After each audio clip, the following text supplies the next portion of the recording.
kitapus kelio ten buvo labai gražus miškas, jau nebe jaunų pušų, gražiais kamienais, labai graži miško paklotė. Ir ten, paėjus kiek, kokius 300–400 metrų, buvo toks kalnelis, visas apaugęs bruknienojais.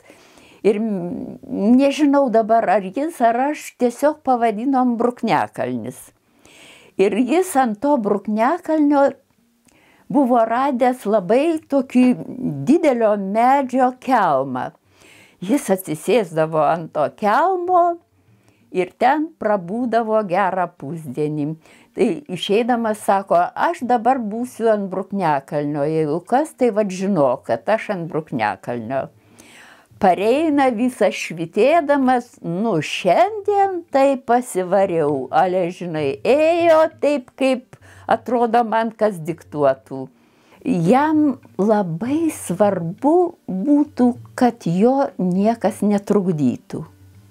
Kad jis galėtų įeiti į tą vertimui palankę būseną, jam reikėdavo, tarkim, kad ir Vilniui čia, tai atitrūkt nuo darbo, nuo to miesto triukšmo, nuo miesto ritmo poros trejeto dienų. Tada jau jis kažkaip viduje susitvarko, nusiramina, persikelia į tą kitą erdvę.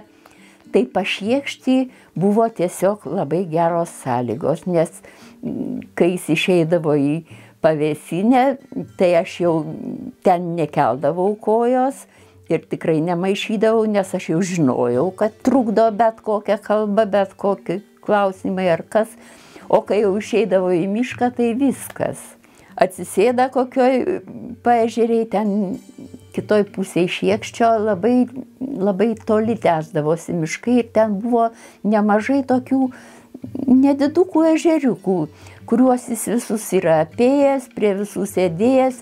Ir ten jis jau nesineždavo aplanko, bet į kišenę įsidėdavo kokį lapelį, ten kokį pieštuką.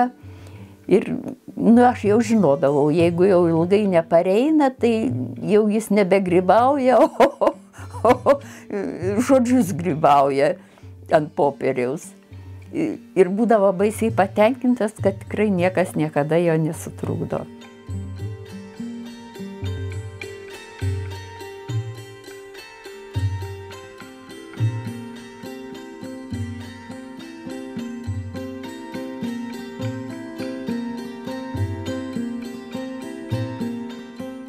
Tos, kad aš galiu sėdėti ir tik tai čia versti. Ir namuose, pavyzdžiui, jau Žirmūnuose gyvenom, tai jis ir pietiniam kambarį, sėdėdamas prie rašomojo stalo, taip kaip normaliai pasiklojęs popierius kažką rašo, tai jisai ant sofos atsigula, kelius pastato, pasideda ten kokį kietesnį aplanką, lapą popieriaus ir čia. Dabar Pašiekšty tai visur būdavo ir trobeliai, ypač mėgo pavėsinę, nes buvo pats padaręs stalą, labai didelį, kur labai daug tilpdavo ir knygų, ir popierių, ir ko tik nori. Tai jis ten ir ant tų suolų dar prisišleisdavo popierių. Taip ir geram pusdieniui, jeigu nedaugiau. Aš suspėdavau ten ir apie puodus pavaikščiot, ir po daržą pasidairyti, ir į mišką pauogaut nueit, ir į kaimą nueit pieno atnešti. O jisai tai iš vieno šono atsisėda to stalo, tai iš kito šono atsisėda, bet sėdi ir daro.